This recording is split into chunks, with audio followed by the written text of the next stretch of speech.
Olá e seja muito bem-vindo ao Jornal da Record News. Essa edição, vale lembrar que está sempre ao vivo no nosso canal no YouTube e no Facebook da Record News. Vamos direto para os destaques dessa quarta-feira. Caso Flor de Lis, deputada federal é intimada a colocar a tornozeleira eletrônica até essa quinta-feira. Estado de São Paulo bate um recorde de calor. Lins, a cidade do interior paulista, chega a 43,5 graus. E um levantamento mostra que setembro foi o mês mais quente da história. Eleições nos Estados Unidos. Candidatos à vice-presidência Mike Pence e Kamala Harris vão debater as propostas em Salt Lake City. O ranking da felicidade. A pandemia não derrubou o humor do brasileiro e mais da metade da população está feliz e dá mais importância para aquelas relações interpessoais.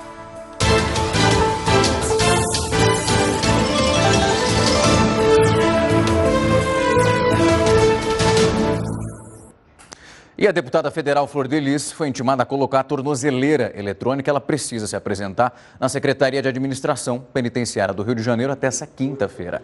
Ela é acusada de ser a mandante do assassinato do marido, o pastor Anderson do Carmo. O crime aconteceu em junho do ano passado. No último dia 24, a deputada virou ré por 5 crimes relacionados a esse caso, incluindo o homicídio triplamente qualificado e associação criminosa. 7 filhos e uma neta dela foram presos por suspeita de envolvimento. E de acordo com o ranking da felicidade desse ano, a pandemia não conseguiu derrubar o humor do brasileiro, por mais difícil que seja. Os resultados estão apontando que mais da metade da população do país está feliz e que as pessoas parecem ter passado a dar mais importância para aquelas relações interpessoais. O levantamento realizado pela Global Happiness 2020, do Instituto de Pesquisas Ipsos, analisou quase 20 mil adultos em 27 países diferentes, usando uma plataforma online desenvolvida pela empresa. A edição desse ano, mesmo com os desafios da pandemia, 63% dos brasileiros disseram que eles estão felizes. No ano passado, esse percentual foi 2% menor. Apesar disso, não é como se o humor nacional tivesse no pico mais alto, não. Segundo o Ipsos, o ano mais alegre para os brasileiros foi 2013, quando 81% diziam estar muito contentes. Por outro lado, o ano mais triste foi 2017, quando apenas 56% responderam positivamente. Em relação às pesquisas de anos anteriores, esses motivos que levam os brasileiros a se considerarem contentes mudaram em 2020. Durante a pandemia, o brasileiro parece ter passado a dar mais importância para aquelas relações com a família, os amigos e com a vida afetiva. Os fatores mais citados pelos brasileiros em ordem de importância foram a saúde, o bem-estar físico e sentir que a vida tem algum significado. Menos pessoas mencionaram como fonte da felicidade a situação financeira. De acordo com os autores da pesquisa, é possível que o fato da pesquisa ter sido feita por meio virtual tenha diminuído a representação de pessoas mais pobres na amostra. Os 5 países em que os entrevistados possuem níveis mais altos de felicidade são a China, Holanda, Arábia Saudita, França e o Canadá. O país que mais chamou a atenção foi a China, porque lidera o ranking desse ano, com 93% dos cidadãos se considerando felizes. É um crescimento expressivo em relação a 2019, quando 83% dos chineses que responderam ao questionário disseram estar de bem com a vida. Viu aí, né? Os chineses estão rindo à toa. E com o Dia das Crianças que está se aproximando, o comércio prevê boas vendas já nos próximos dias. Essa data comemorativa promete movimentar a nossa economia, que está precisando muito disso. Zeane aproveitou o dia de folga para adiantar a compra do presente da afilhada para o Dia das Crianças. Em vez de brinquedos, preferiu comprar uma roupa. Ela acha mais do que justo que toda criança seja presenteada nesse momento. Porque é nada mais justo, né? Presentear as crianças que estão passando por esse período, todo mundo dentro de casa, e dar uma lembrancinha vai alegrar o dia deles, né? Já essa professora resolveu pesquisar os preços no comércio de Campos antes de comprar o presente da filha. Estou dando uma olhada, vendo as novidades, para poder escolher o melhor presente para minha filha. O feriado do dia 12 de outubro é importante para o comércio e as expectativas para as vendas nesse período são ótimas. Todo ano realmente a gente cria uma expectativa, como o nosso público é todo voltado, né, para essa área infantil, a gente tem uma expectativa assim bem otimista. Um levantamento do Instituto Fecomércio de Pesquisas e Análises sobre o Dia das Crianças mostra que a data deve injetar mais de R$ 1 bilhão na economia do Estado. Lucinéia não fala em números, mas acredita que depois da retomada das atividades no comércio da cidade, essa data vai ser a melhor dos últimos meses. Crianças não entendem ainda a situação que nós estamos vivendo, não deixa do povo ir para o comércio para comprar, né? Então a expectativa sempre dá uma levantada nos números mesmo. Entre os produtos mais procurados pelos consumidores, de acordo com a pesquisa da FEComércio, estão: em primeiro lugar, os brinquedos, com 58%. Em segundo, as roupas, com 28%. Em terceiro, eletrônicos, como videogames e tablets, com 14% das respostas. E a meninada não dá para ficar sem presente, não. Nessa quarta-feira, a cidade de Lins, que fica no interior de São Paulo, registrou a maior temperatura dos últimos 87 anos. Com 43 graus e meio é muita coisa.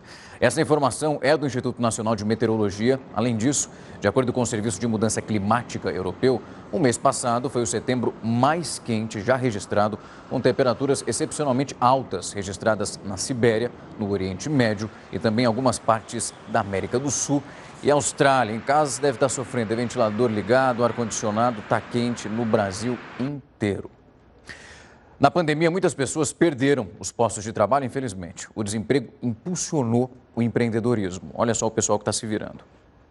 Trabalhando em home office devido à pandemia do coronavírus, o bancário Bruno viu no momento a chance de realizar um sonho, abrir o próprio negócio. Recentemente eu tive uma redução na minha carga horária no trabalho, que implicou também uma redução de renda, né?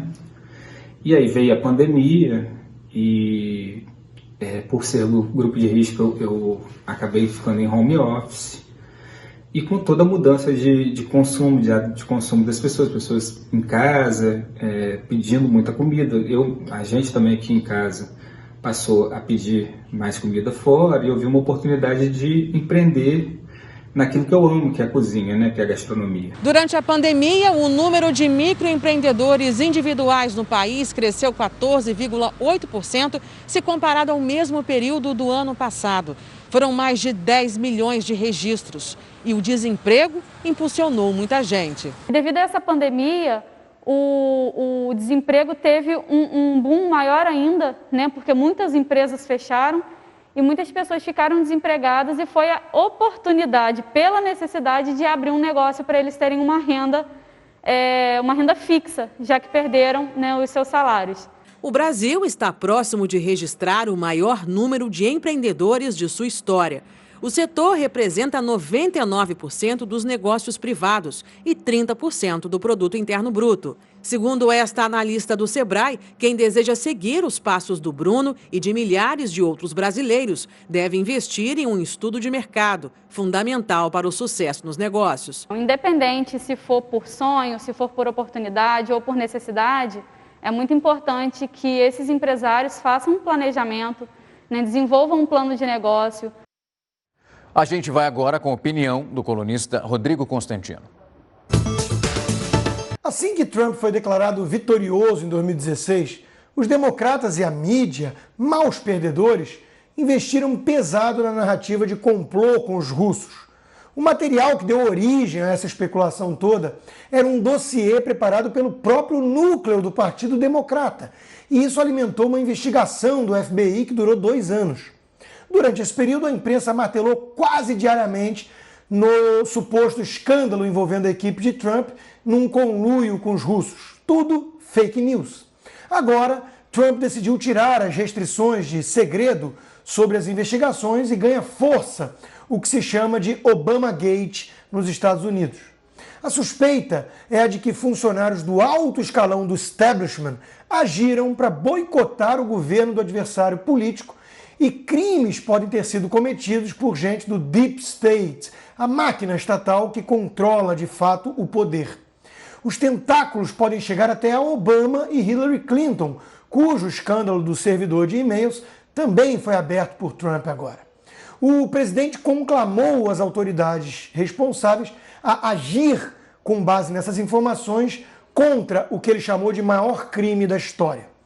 O resumo da ópera é que finalmente poderá haver consequências para o uso que Obama e os democratas fizeram do serviço secreto do FBI para perseguir um oponente político. Esse tipo de coisa é típico de republiquetas latino-americanas, em que o Estado é visto como uma extensão da família. Ironicamente, foram os suspeitos de terem cometido esse crime que alertam para a ameaça à democracia vindo de Trump. Seria cômico não fosse tão hipócrita. Agora, resta ver se essas investigações vão ser capazes de influenciar as eleições de novembro. Muitos desavisados, submetidos a uma máquina de mentiras da mídia democrata, ainda acham que o perigo vem mesmo do lado republicano. Agora eu tenho um convite super importante para você. Daqui a pouco, às 10 horas, a gente vai direto para Salt Lake City, nos Estados Unidos, para acompanhar o debate dos candidatos a vice-presidente dos Estados Unidos. De um lado, Mike Pence, e no outro, Kamala Harris. E eu vou estar aqui, esperando você com os nossos especialistas para debater essa noite, que é extremamente importante. O governo federal lançou no final da tarde o programa Voo Simples, que é para reduzir o custo no setor aéreo. A repórter Lívia Veiga tem as informações para a gente. Uma ótima noite para você, Lívia. O que vai mudar com esse programa novo? Olá, boa noite. A principal mudança é para os pilotos. A validade da habilitação, que era de 1 ano, agora passa a ser indeterminada.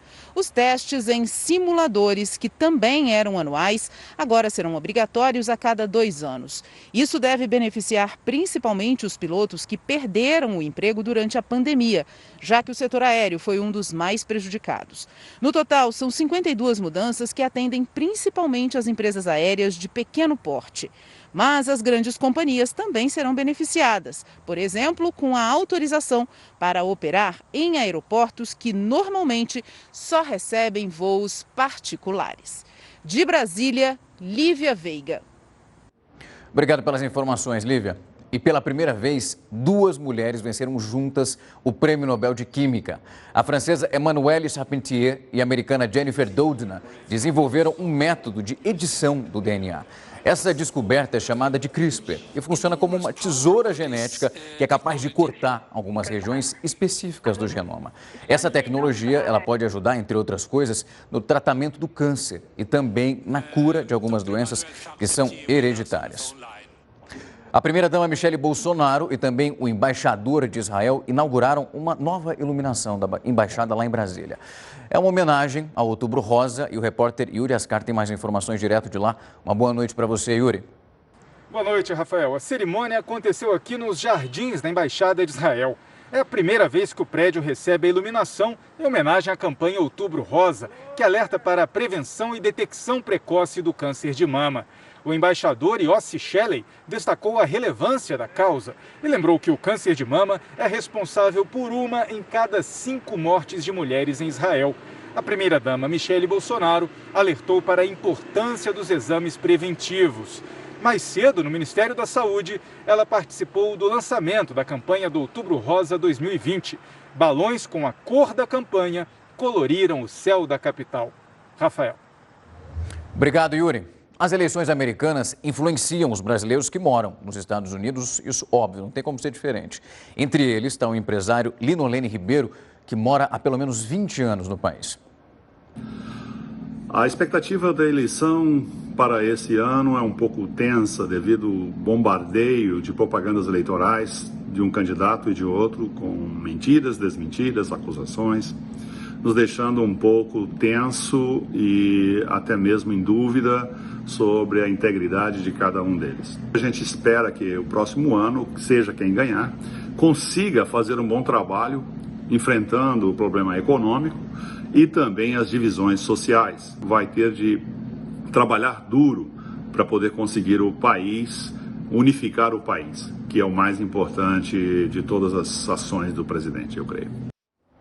Você viu aí na chamada, né? Daqui a pouco, às 10 horas, tem debate dos vices direto dos Estados Unidos, aqui na tela da Record News. O ex-policial Derek Chauvin, acusado pela morte de George Floyd, ganhou liberdade condicional nessa quarta-feira, depois que ele pagou uma fiança de $1 milhão, aproximadamente 5,5 milhões de reais. O Derek foi detido em maio, depois que ele foi flagrado com o joelho sobre o pescoço do George Floyd. Isso em Minneapolis, nos Estados Unidos. Chauvin agora deve cumprir algumas condições para continuar solto. E segundo um registro, ele não pode voltar ao trabalho policial e nem se aproximar da família desse ex-segurança negro que teve uma morte brutal. E hoje você vai ver aqui na Record News, como eu falei, o debate entre os candidatos a vice-presidente nos Estados Unidos. Quais são as funções de um vice-presidente americano? São as mesmas aqui dos brasileiros? O Vinícius Rodrigues Vieira, agora que é professor de Relações Internacionais da FAAP e também da FGV, vai explicar isso pra gente. Ele já aparece aqui na minha tela. Obrigado pelo tempo e a disponibilidade para bater esse papo com a gente. E já vamos começar com a pergunta inicial. Há muita diferença entre um vice-brasileiro e um vice-americano? Boa noite a todos. Muito obrigado pelo convite. Tem uma diferença fundamental entre o vice-presidente no Brasil e nos Estados Unidos. Nos Estados Unidos, o vice-presidente, ele também é o presidente do Senado, ou seja, ele é responsável ali por comandar as reuniões do Senado, né? Ele é um senador adicional que vota, porém, apenas em caso de empate, né? É possível termos ali empate no Senado americano porque eles têm um número par de senadores, né? Eles são 100 senadores. Cabe destacar, né, que no caso do Brasil, antigamente ali, antes ali de 64, né, nós tínhamos o vice-presidente também como presidente do nosso Senado. Então, os vice-presidentes ali daquela época, dos anos 50, também eram presidentes do Senado, assim como ali os vice-presidentes da República Velha. A gente, porém, mudou esse sistema aqui depois da Constituição, né, de 88, já durante ali a ditadura militar, nós também abolimos, né, essa função do vice-presidente presidindo o Senado, né? Sem falar que desde os anos 30, no caso dos Estados Unidos, né, o vice-presidente ele tem ali uma estrutura própria, né, desde ali do governo do Franklin Roosevelt. Então, nós temos vice-presidentes aí que tiveram um papel muito forte, né? O caso mais recente aí que podemos lembrar, dois dos casos mais recentes, aliás, é o Dick Cheney, né, vice-presidente do governo George W. Bush. Ali, segundo os melhores relatos históricos, ele comandava na prática as questões de política externa nos Estados Unidos, né? Ele teria feito um acordo ali com George W. Bush mesmo antes das eleições para que eles dividissem o governo, né? Informalmente. É possível isso ali no sistema americano. E o próprio Joe Biden. O Joe Biden foi vice-presidente, né? O candidato democrata agora de Barack Obama, e também teve atuação bastante destacada. Exatamente, Vinícius. A gente consegue ver durante as gestões, os vices lá nos Estados Unidos, ele com diversas tarefas. Por exemplo, no caso do Pence, ultimamente ficou ele a responsabilidade de achar uma medida para conter o coronavírus no país. Aqui no Brasil, a gente já teve vice-presidente reclamando que já foi decorativo, que não tinha muito o que ser feito. Essas atividades que são feitas por um vice, elas são encaminhadas a pedido do presidente. Exatamente, o presidente ele tem o poder, mas ele pode delegar algumas atribuições, como o Trump fez aí, como muito bem lembrado, né, no começo ali da pandemia, delegou as funções ali de coordenar, né, a reação do governo federal americano contra a Covid nas mãos do Pence. Como determinadas questões, né, anteriores, né, principalmente de política externa, questões mais estratégicas, eventualmente questões de reforma da saúde também, o presidente pode delegar ali aqueles mais próximos, inclusive ao vice-presidente. Ele tende, né, a funcionar ali como um auxiliar do presidente, claro, dependendo do governo, né, mas via de regra, desde os anos 30, nós temos uma crescente, né, atribuição do papel do vice-presidente. Não à toa, muitos dos vice-presidentes acabam se candidatando, né, à sucessão, não quando temos a reeleição, né, mas depois dos 8 anos, né, nós temos aí, muito provável, por exemplo, se Trump for reeleito, né, o próximo candidato do Partido Republicano seja o Mike Pence, e diria até mesmo se Trump não for reeleito, né, então nós temos aí talvez uma prévia de quem pode ser candidato em 2024 no debate de hoje à noite, independentemente dos resultados das eleições aqui de 2020. A própria Kamala Harris, né, muitos dizem aí que o Biden, se eleito, não tentaria, né, um segundo mandato. Então, nós teríamos justamente aí a Kamala Harris, no caso de Biden ser eleito, a muito provável próxima candidata à presidência pelo Partido Democrata. E também cabe lembrar, né, que o vice não é decorativo, né, em lugar algum, né? O vice sempre está ali, como os americanos diriam, né, em stand-by. Isso porque, né, não só no Brasil, né, no Brasil nós temos casos aí recentes de vices, né, que tiveram de assumir a presidência em virtude do impedimento do titular, né. Tivemos o caso de Itamar Franco, substituiu Fernando Collor, tivemos o caso mais recente de Michel Temer, que substituiu Dilma Rousseff. Nos Estados Unidos, nós também temos aí uma história de vices que acabaram virando presidentes, mas não em virtude de impeachment, né? Nunca tivemos aí a conclusão de um processo de impeachment nos Estados Unidos. Tivemos o Trump aí, por exemplo, oficialmente impeachado pela Câmara, né? Mas não removido do poder, porque o Senado o absolveu. Mas tivemos aí 8 presidentes americanos, de 45 presidentes, nessa conta aí inclui o Trump, é o 45º presidente americano, e em 8 casos os presidentes ou morreram, né, de causas naturais, ou acabaram, infelizmente, sendo assassinados, né? Entre eles, John Kennedy, por exemplo, 4 foram assassinados e 4 acabaram morrendo aí de mortes naturais. Então, o vice-presidente, né, na história americana, tem sim um papel, independentemente das funções específicas, né, que o presidente vem ali a solicitar a ele, vem a atribuir, ele tem aí um papel muito forte. Há um temor, né, por parte dos eleitores que o vice-presidente tenha de assumir em virtude desses eventos trágicos aí que marcaram a história americana, né? E a polêmica aumenta ainda mais em virtude da idade aí dos candidatos, né? Sem qualquer desrespeito aos candidatos, aos titulares, Trump e Biden, mas é um fato, eles estão entre os homens mais velhos, as pessoas mais velhas que estão competindo à Casa Branca, o que gera, sim, um debate no contexto americano. Professor Vinícius, eu agradeço o tempo e a disponibilidade, essa aula sobre a importância que tem o vice, a diferença aqui com o nosso país, com os Estados Unidos. Eu agradeço o tempo e a disponibilidade. Uma ótima noite para o senhor. Até daqui a pouco. Você já consegue fazer aquelas publicações nas redes sociais sobre o debate entre os candidatos a vice-presidente dos Estados Unidos, Mike Pence e Kamala Harris, que vai acontecer daqui a pouco, às 10 horas. E não esquece de usar a nossa hashtag, coloca lá debate na Record News, você já está vendo aí na tela, vai lá, se inscreve que a gente vai estar acompanhando tudo e vai batendo um papo. O que você está achando do debate que vai começar daqui a pouco? Vai ter um esquenta para a gente te mostrar o atual panorama e as expectativas que não são poucas. O governo do Rio de Janeiro lançou uma cartilha para orientar a população sobre como evitar os golpes e fraudes na internet. Essa cartilha foi desenvolvida numa parceria com o Procon e, de acordo com o Instituto de Segurança Pública, entre março e agosto, esses crimes virtuais cresceram cerca de 273% só no Rio de Janeiro. Em São Paulo, mais de 900 escolas da rede estadual e também cerca de 200 mil estudantes retornaram para as aulas e para aquelas atividades extracurriculares. Olha só. Foram longos 198 dias até Emily fazer o caminho de volta para a sala de aula. Tá feliz? Tô muito. Por que você tá feliz? Porque eu tava com saudade da escola e eu voltei para a escola. A escola precisou se adaptar. Tapete desinfetante, máscaras, álcool em gel e distanciamento entre alunos. Só na cidade de São Paulo, 304 das 1.086 escolas estaduais reabriram as portas parcialmente, apenas para atividades de reforço e recuperação. Nas escolas municipais e privadas, a educação infantil e os anos iniciais do ensino fundamental podem receber até 35% dos alunos por dia. Já para os anos finais dos ensinos fundamental e médio, o limite máximo é de 20%. Nas escolas estaduais, só é permitido o atendimento de até 20% em todas as etapas. Neste primeiro momento foram adotados 3 critérios de prioridade para o retorno presencial. Alunos sem acesso remoto às aulas, com dificuldade de aprendizagem ou crianças que tiveram problemas emocionais nesse período de afastamento. O retorno é opcional, tanto para alunos quanto para funcionários. Dos 26 professores desta escola, apenas 4 decidiram voltar.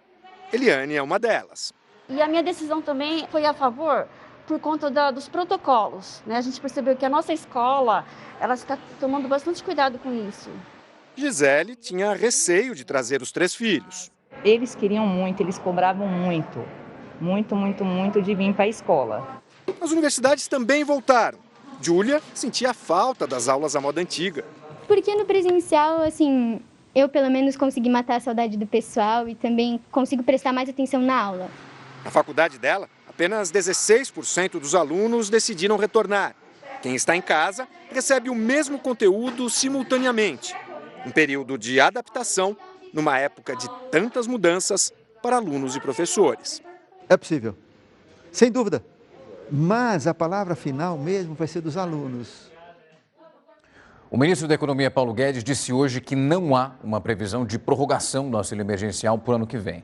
Já no Congresso, vários parlamentares defendem que parte da solução para aumentar a proteção aos mais pobres deveria vir do corte dos super salários do funcionalismo público. Haja polêmica agora. Com a necessidade de encontrar no orçamento já apertado 35 bilhões de reais para financiar o Renda Cidadã, o programa social que pode substituir o Bolsa Família, o governo ouviu uma sugestão de parlamentares nesta quarta-feira.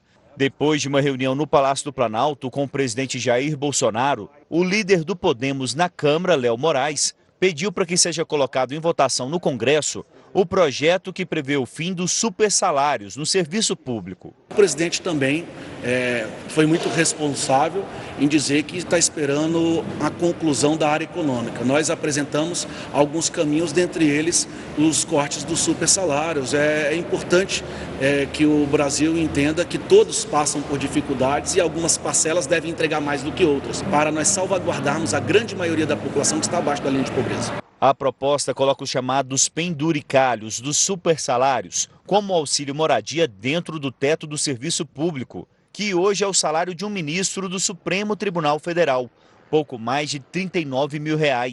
A estimativa feita por parlamentares é que a medida poderia gerar uma economia de 2 bilhões e meio de reais, valor ainda muito abaixo do necessário para a criação do novo programa social. Com as discussões sobre a criação do Renda Cidadã travadas pela falta de recursos públicos, existem no Congresso Nacional parlamentares que defendem a prorrogação do auxílio emergencial.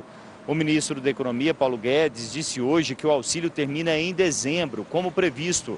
O presidente da Câmara, Rodrigo Maia, concordou com a posição do ministro. Dados da Fundação Getúlio Vargas indicam que 38 milhões de pessoas ficaram sem assistência com o fim do auxílio emergencial. O governo, para fazer o Renda Cidadã, tem que encontrar recursos dentro do seu próprio orçamento, sem furar o teto. A máquina é muito pesada, tem um custo operacional muito grande. Daqui a pouco está chegando às 10 da noite, nós vamos acompanhar o debate entre os candidatos a vice-presidente nos Estados Unidos. Para entender a importância desse cargo, eu vou conversar com o Heródoto Barbeiro, o HB que vai contar a importância que tem esses vices e alguns foram essenciais, né, Heródoto? Sem dúvida. Agora, qual é o momento, Rafa, que o vice-presidente é mais importante para ele? Um momento ali desse período de eleição, você já disse? É só na eleição. Pra você ter uma ideia, o Pence não assumiu nenhuma vez durante os 4 anos do mandato. E a mesma coisa aconteceu com o Biden lá no mandato, não assume. Não é como aqui no Brasil, o presidente sai aí para uma reunião do Mercosul, o vice assume. Aqui o vice tem outras atividades, nos Estados Unidos não tem. Então ele é mais importante num debate como esse que a gente vai mostrar daqui a pouquinho, às 10 horas da noite, porque aí ele vai defender programa do partido. De um lado o Partido Democrata e de outro o Partido Republicano. Agora então você vai dizer, bom, então quando é que o vice realmente tem importância na eleição americana? Quando acontece uma tragédia. E eu vou mostrar para você então aí 2 vices que assumiram, só para a gente ter uma ideia da importância da história dos Estados Unidos. Não é? O primeiro, quando o presidente Abraham Lincoln foi assassinado ali por volta de 1865, depois que terminou a Guerra Civil Americana, aí sim assumiu o vice-presidente. Aí o vice assumiu, que é um cidadão conhecido pelo nome de Andrew Johnson. Ele assumiu o mandato e levou o mandato até o final, porque o Lincoln foi assassinado. Ele foi assassinado num teatro em Washington, é aberta a visitação, já estive lá, chama-se Teatro Ford. Esse é um ponto. E o outro vice que assumiu também, por causa de uma tragédia semelhante, foi esse cidadão aí. Ele era vice-presidente do John Kennedy. Em 1963, o Kennedy foi assassinado. E ele, então, dentro do avião presidencial, do voo até Washington, durante o voo, ele jurou a Constituição americana e ele continuou o governo até o final do mandato do Kennedy. É claro que a gente não imagina, né, que outros vice-presidentes só assumam nessa situação. Mas eu acho que é muito bom a gente entender isso, porque na história americana nunca teve uma briga forte entre o presidente e o vice. Diferente da história do Brasil. Primeiro o governo republicano do Brasil deu um quebra-pau violento entre o presidente e o vice, entre o Marechal Deodoro e o Marechal Floriano. Daí para frente, muitas vezes o vice dizia uma coisa e o presidente dizia outra. Em todo caso, como é uma questão programática, Rafa, a gente vai acompanhar daqui a pouquinho, vou ver o que eles têm para dizer a respeito do programa de governo de um lado e do outro. E certamente pandemia vai estar no centro do debate. Sem dúvida, será um debate e tanto. Eu e Heródoto e mais um comentarista estaremos aqui para levar todas as informações e abrir esse panorama para quem está em casa entender a importância desse debate de hoje e que esses vices significam para todos nós, porque a gente está falando de uma eleição americana que é algo muito grandioso. HB, até daqui a pouco então. Até já. 16 pessoas foram presas hoje numa operação que está investigando fraudes no pagamento do IPVA de carros de luxo. Essa quadrilha atuava em 2 estados. Foram 10 presos no Paraná e outros 6 no Pará. Segundo as investigações, a parte paranaense do grupo oferecia a donos de carros de luxo a possibilidade de quitar o IPVA com descontos que variavam entre 30% a 50%. Já os alvos do Pará recebiam os pagamentos. De acordo com a polícia, hackers faziam o pagamento integral dos IPVAs, invadindo contas bancárias de empresas. Em seguida, mostravam aos donos dos carros que o imposto estava quitado. Só depois disso, recebiam o dinheiro de quem tinha contratado o serviço. Muitos proprietários de veículos não sabiam do esquema. Agora não há como esconder que alguns proprietários também sabiam, E esses sim podem ser responsabilizados criminalmente também. A polícia investiga agora se despachantes também se beneficiaram do esquema. A suspeita é que eles cobravam o valor integral dos clientes e quitavam os impostos por meio dos hackers. O furacão Delta atingiu o México com ventos de mais de 170 km por hora. É muita coisa. Em Cancún, essas tempestades e ventania derrubaram postes e árvores. Você está vendo aí esse cenário? Metade da cidade ficou sem energia elétrica. Moradores e turistas foram orientados a sair dessa região costeira. Um alerta ele foi emitido para a ilha de Cozumel. A previsão é que esse furacão vai ganhar ainda mais força e avance pelo Golfo do México em direção aos Estados Unidos. As eleições nos Estados Unidos preocupam os brasileiros que moram no país. É o caso da estudante que você vai conhecer junto comigo agora, a Júlia Alves, que está morando por lá há pelo menos 5 anos e essa é a primeira vez que ela participa de uma eleição federal no país. Neste momento, os Estados Unidos está extremamente dividido politicamente. E é de extrema importância que, mesmo que o voto não seja obrigatório, é muito importante para que todos participem neste momento democrático. De acordo com as pesquisas, o Joe Biden está na frente, mas veremos o resultado em novembro. Conversando com meus amigos, eu percebi que muitos deles, principalmente minorias, querem participar desse momento da eleição porque eles querem ver mudanças aqui no país. E a polarização é uma realidade nos Estados Unidos. O brasileiro Gabriel, que mora e também trabalha por lá há 3 anos, conta qual é o clima nesse momento. Eu vejo muito dividido o cenário, então as pessoas estão muito pro lado do Trump ou muito pro lado do Biden, não tem um meio. E eu acredito que na área da empresa a maior parte está pro Trump, mas na outra parte, na vida mais social, fora do comercial, eu vejo mais o Biden. Então, sinceramente, bem dividido e bem definido se gosta ou não gosta de um candidato ou outro. E é preciso ficar atento porque essa eleição só está se aproximando daqui a pouco, a partir das 9h40. Eu vou estar aqui te esperando para um esquenta para o debate dessa noite entre os vices Mike Pence e Kamala Harris. E 7 cachorrinhos invadiram um banco, isso em Minas Gerais, para fugir do calor e dar aquela refrescada. Esses animais, eles vivem numa praça que fica em frente ali ao banco. Ontem, a cidade de Ubá bateu 34 graus e os cachorros se refrescaram no ar-condicionado dessa agência que você está vendo aí, O debate entre os candidatos a vice-presidente nos Estados Unidos ganhou uma repercussão, principalmente agora com o estado de saúde do Donald Trump. Os norte-americanos estão ali, há 27 dias das eleições e ainda não se sabe como o Trump vai reagir. A disputa entre os candidatos norte-americanos sempre causa impactos no mundo todo. Hoje, a grande repercussão é em torno dos vice-presidentes Kamala Harris e Mike Pence. O confronto entre eles promete ser intenso. Isso porque o debate acontece em um momento em que Donald Trump está isolado. O atual presidente dos Estados Unidos está há mais de 24 horas sem nenhum sintoma do coronavírus.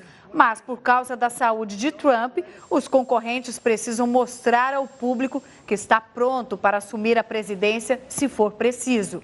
Os empresários deste ano não param por aí. O coronavírus também fez com que algumas regras do debate sofressem alterações de última hora. Entre o republicano Mike Pence e a democrata Kamala Harris vai ser de 3,5 metros. E uma barreira de acrílico também estará entre os dois. Durante o debate não haverá intervalos. Vão ser 9 blocos de 10 minutos, divididos por 9 assuntos.